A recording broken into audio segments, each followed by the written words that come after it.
Olá a todos, sejam bem-vindos a mais uma videoaula da RL System.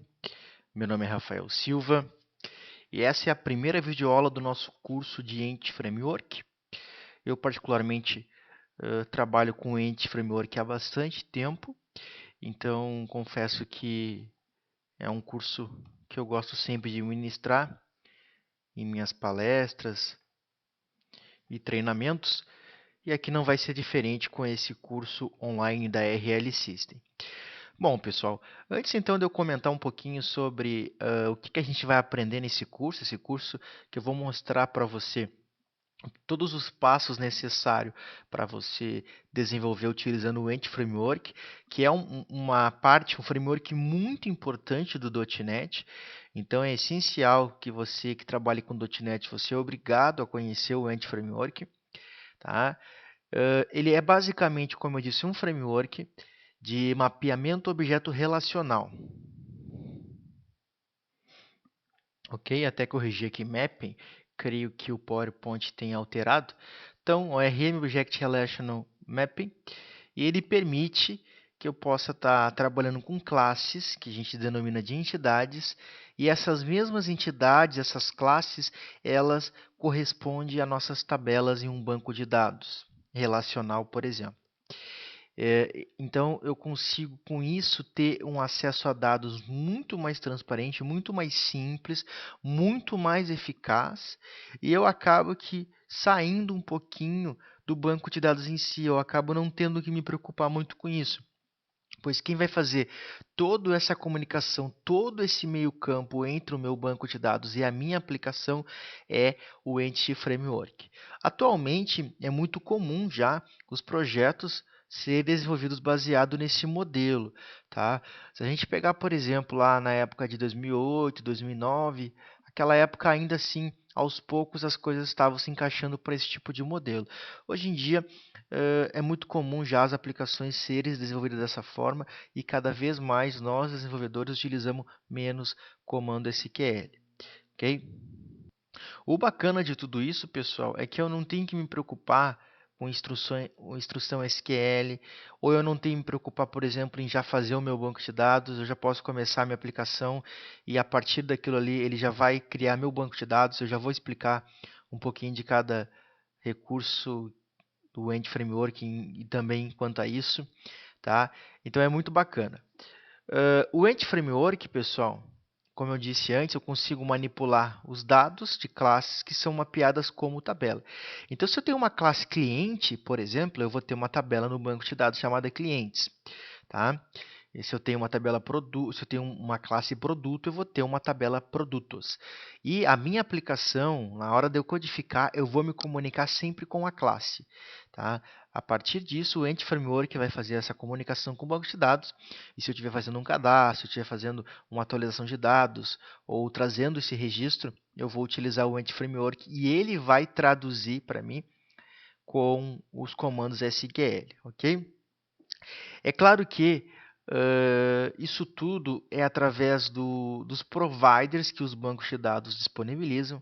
Então, você tem um provider.NET para MySQL, um provider.NET para SQL Server, para Oracle e assim por diante. No início do .NET, há algum tempo atrás, eu não lembro se foi em 2008, 2009, tá? Existia e era muito comum a gente estar usando o link do SQL, que é mais ou menos uma ideia parecida com o Entity Framework. Existem algumas diferenças. Só que o link do SQL era mais voltado para o SQL Server. Foi a partir daí que a Microsoft introduziu essa questão de você criar classes e depois ter o banco de dados, enfim.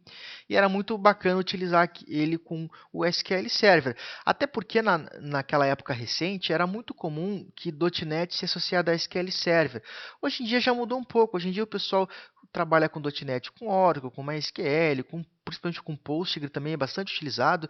E claro, mais ainda com SQL Server por uma questão de suporte e padronização de aplicações .NET. Tá? Só que aí quando vem lançado o Entity Framework, ficou tudo mais simples porque basta eu ter o meu provider do banco de dados que eu vou estar utilizando, como por exemplo o provider que eu já tenho no meu Visual Studio, que é o provider SQL Server, tá? Ou qualquer outro banco de dados eu posso instalar o provider e estar utilizando. Dentro desse conceito, pessoal, existem algumas coisas. Existe a nomenclatura Database First, a Model First, a Code First ou eu já tendo um banco de dados. Tá? Dentro dessa Database First, eu consigo gerar um Data Model, tá?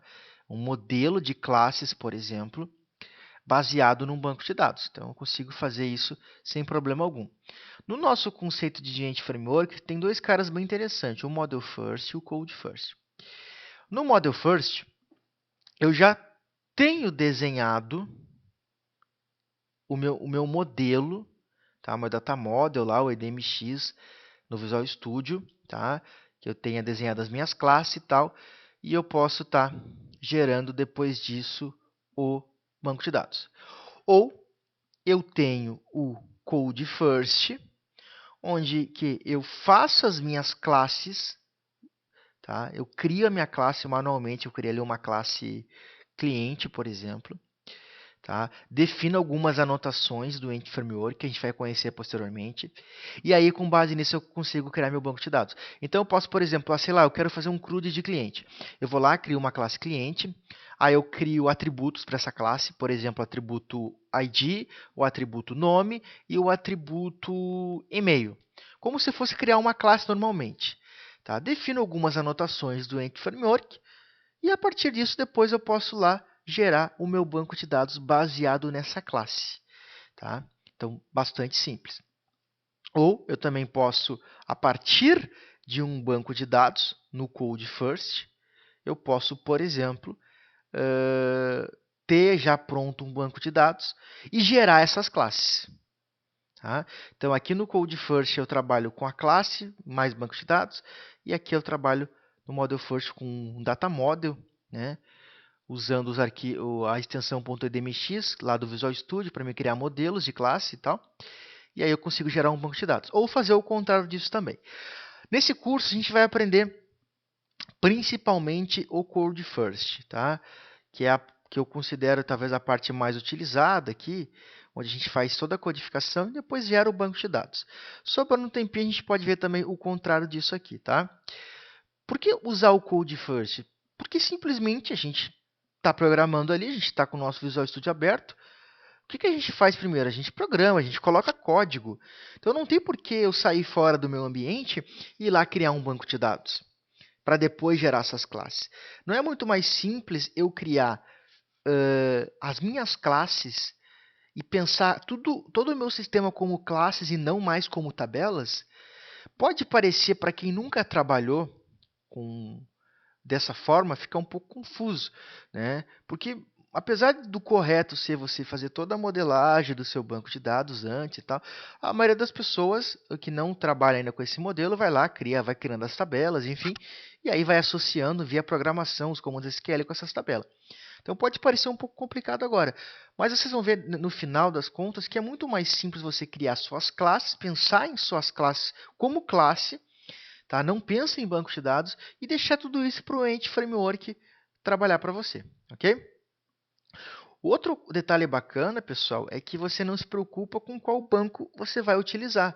Então, seria possível, dependendo de como você criar a classe, você migrar de um banco para o outro rapidamente, sem ter que recriar banco de dados, porque, na verdade, quem vai fazer esse processo para você é o Entity